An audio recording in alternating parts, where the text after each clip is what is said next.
안녕하세요. 성화의 박사입니다. 오늘도 만나서 반갑습니다. 오늘은 히브리어 문법 중에 분사에 대해서 공부해 보겠습니다. 분사는 능동이 있고 수동이 있습니다. 분사의 개념만 여러분들이 아시면 쉽게 해석할 수 있습니다. 분사는 동사와 형용사가 합쳐졌다라고 생각하시면 됩니다. 히브리어 문법 중에 동사는 7개가 있잖아요. 그 7개가 있는데 분사를 썼다라는 것은 더 풍성하게 해석하기 위함입니다. 글로 기록하는데 풍성하게 이야기하고 싶은데 다 이야기할 수가 없잖아요. 그래서 형용사를 그 안에 집어 넣었다라는 겁니다. 그것이 바로 분사입니다. 능동은 주체가 능동적으로 행한 것이고, 수동은 주체가 뭔가 외부의 힘에 의해서 이루어졌다라는 것을 아시면 됩니다. 창세기 4장 12절입니다. 네가 밭을 갈아도 땅이 다시는 그 효력을 내게 주지 아니할 것이요 너는 땅에서 피하며 유리하는 자가 되리라. 가인이 자기 동생 아벨을 죽였습니다. 그리고 나서 하나님으로부터 쫓겨나갈 수밖에 없는 상황이 된 거죠. 그래서 하나님을 피하여 도망쳤습니다. 그때 하나님이 말씀하고 있죠. 너는 열심히 밭을 갈아도 효력을 내지 못할 것이다. 자, 여기에서 너는 땅에서 피하며 그랬어요. 노아라는 단어입니다. 분사 능동을 쓰고 있습니다. 방황하게 될 것이고 비틀거리고 흔들릴 것이다 라는 의미잖아요. 결국 땅에서 도망 다닐 수밖에 없고 뭔가 땅에서 방황하는 삶을 살 수밖에 없다라는 거죠.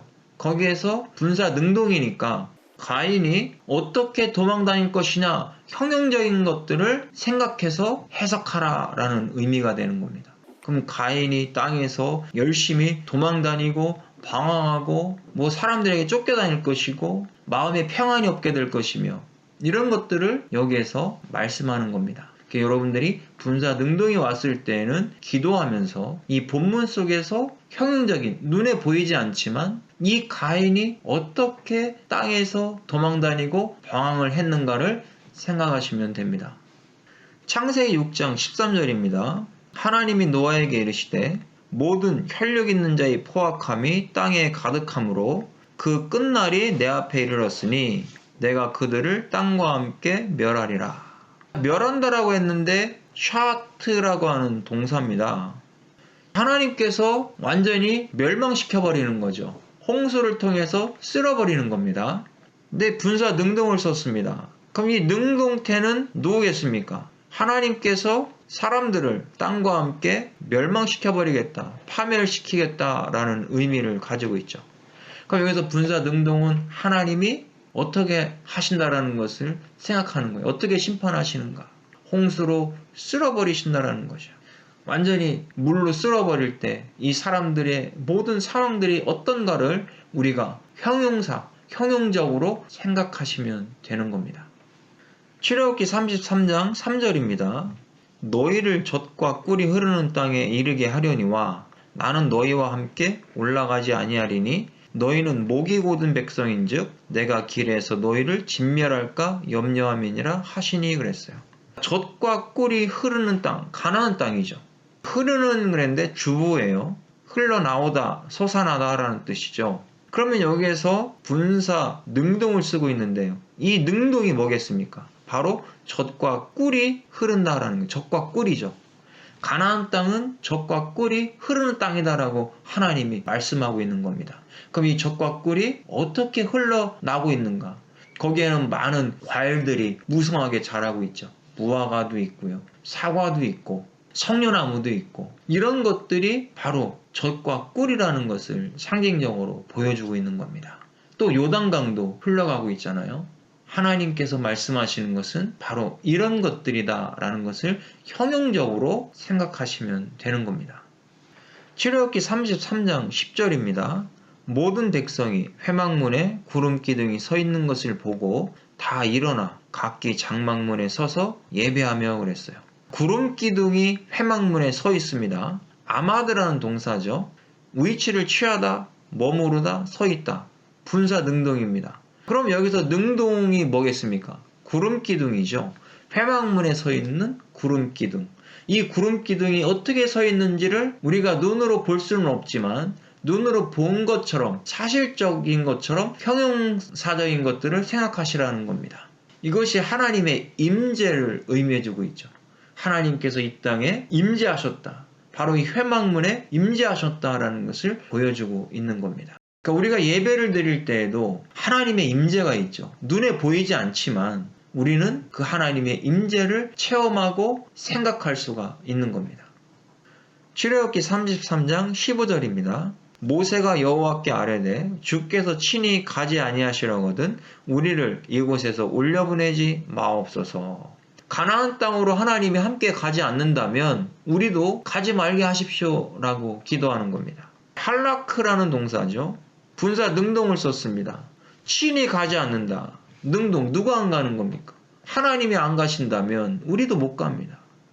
능동태예요. 근데 분사죠. 하나님이 가신다라는 것은 구름기둥과 불기둥으로 인도하시는 모습을 생각할 수 있습니다.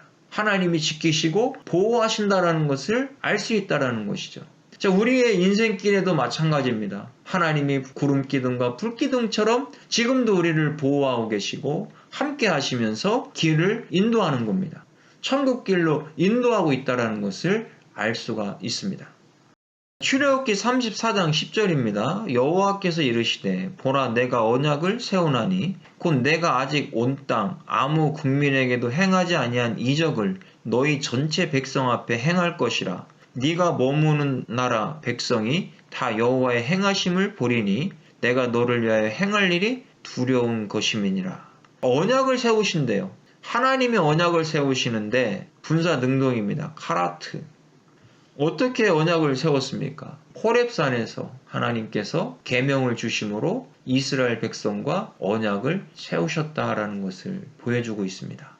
하나님이 우리에게 언약을 세우셨는데 어떻게 세우셨습니까? 예수님을 통해서 세워주셨습니다. 구약에서는 율법의 계명을 통해서 언약을 세우셨고 신약에서는 예수님을 통해서 언약을 세워주셨습니다. 이것이 바로 새 계명입니다. 출애굽기 34장 11절입니다. 너는 내가 오늘 내게 명령하는 것을 삼가 지키라. 보라 내가 네 앞에서 아모리 사람과 가나안 사람과 헷 사람과 브리스 사람과 히윗 사람과 여부스 사람을 쫓아내리니 그랬어요. 가라시 쫓아내고 내던지다라는 뜻이죠. 분사 능동이에요. 분사인데 능동 누가 쫓아내는 겁니까? 여호와 하나님께서 가나안 땅에서 있는 이 부족들을 쫓아내시겠다라는 거죠. 하나님이 어떻게 쫓아내시는지를 생각하시라는 겁니다. 이런 것들은 기도하면서 하나님의 은혜를 받으면서 생각할 수가 있는 겁니다. 하나님께서 가나안 땅에 들어갔을 때 하나님이 이스라엘 백성들을 도우셔서 이 부족들을 다 이기게 하셨다라는 겁니다. 출애굽기 35장 35절입니다. 지혜로운 마음을 그들에게 충만하게 하사 여러 가지 일을 하게 하시되 조각하는 일과 세공하는 일과 청색, 자색, 홍색 실과 가는 배실로 수놓는 일과 짜는 일과 그 외에 여러 가지 일을 하게 하시고 정교한 일을 고안하게 하셨느니라. 하나님께서 이 성막의 일을 위해서 부살렐과 오홀리압을 불렀죠. 그리고 그들에게 그 일을 할 수 있도록 지혜를 주셨다라는 거죠. 그래서 세공하는 일을 주셨죠. 하샤브, 계획하고 그 일을 계산하여 하라고 하셨습니다. 분사 능동이죠. 세공하는 일, 하나님께서 지혜도 주시고 능력도 주시고 그 일을 할 수 있도록 함께 해주셨다라는 것을 보여주는 겁니다. 그러면 우리도 분사 능동을 통해서 교회의 직분을 받았을 때에 나는 못하겠습니다. 그런 것이 아니라 하나님이 그 일을 할 수 있도록 능동태로 허락해 주시고 분사로 할 수 있는 지혜와 능력과 재물과 그 모든 것들을 주신다라는 것을 알 수 있는 겁니다. 그래서 우리가 교회에서 직분을 내가 감당하는 것이 아니라 하나님이 주시는 그 은혜대로 감당할 수 있다라는 것을 보여주고 있습니다. 출애굽기 36장 8절입니다. 일하는 사람 중에 마음이 지혜로운 모든 사람이 열폭 앙장으로 성막을 지었으니 곧 가늘게 꼰 배실과 청색, 자색, 홍색 실로 그룹들을 무늬 놓아 짜서 지은 것이라. 자, 이 성막을 지을 때 이 세마포, 이런 것들이 필요하잖아요. 그래서 이런 것들을 지을 수 있는 은혜를 주셨다라는 겁니다. 아사라고 하는 동사입니다. 일을 행하게 하셨습니다. 분사 능동을 쓰고 있죠. 일하는 사람 중에 하나님이 은혜를 부어주셨다. 그래서 이 사람들이 이런 일들을 잘 할 수 있도록 도와주셨다라는 거죠. 성막에 필요한 기구들을 만들 수 있도록 하셨습니다. 우리도 교회에서 직분을 맡아서 일할 때 하나님이 이와 같은 일을 할 수 있도록, 열심히 일할 수 있도록 마음의 동력을 주신다라는 겁니다. 우리가 하고 싶어도 마음의 동력이 생기지 않으면 일을 할 수가 없잖아요. 근데 하나님께서 그 마음에 막 열정을 주시는 겁니다. 이렇게 열정을 주셔가지고 우리가 그 일을 할 수 있도록, 내가 맡은 일을 감당해 나갈 수 있도록 하신다라는 것을 우리가 이 성막의 일을 통해서 알 수 있습니다. 출애굽기 36장 8절입니다. 일하는 사람 중에 마음이 지혜로운 사람이 있다라고 했죠. 그것들로 그룹을 문이 놓았다 그랬어요. 그룹을 문이 놓았는데 분사 능동입니다. 자, 열심히 하나님께서 주신 생각대로 계산적으로 일을 했다라는 것을 알 수 있습니다.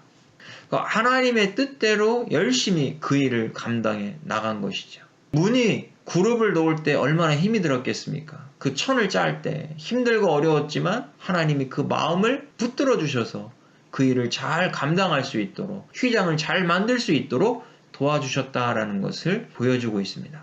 우리도 하나님의 일을 할 때 힘들고 어려울 때가 있어요. 포기하고 싶을 때가 있습니다. 그때 하나님이 분사 능동으로 우리의 마음 가운데 열정을 심어주시고 또 낙심된 마음을 다시 일으켜 세워주시는 것을 볼 수 있습니다. 자, 오늘 우리가 분사에 대해서 공부했습니다. 분사는 능동이 있고 수동이 있습니다. 근데 능동은 많이 나오는데 수동은 그렇게 많이 나오지 않습니다. 그래서 우리가 분사는 동사 플러스 형용사다라는 것을 기억하시고 해석하시면 될 것 같습니다. 오늘 여기까지 공부하겠습니다. 수고하셨습니다.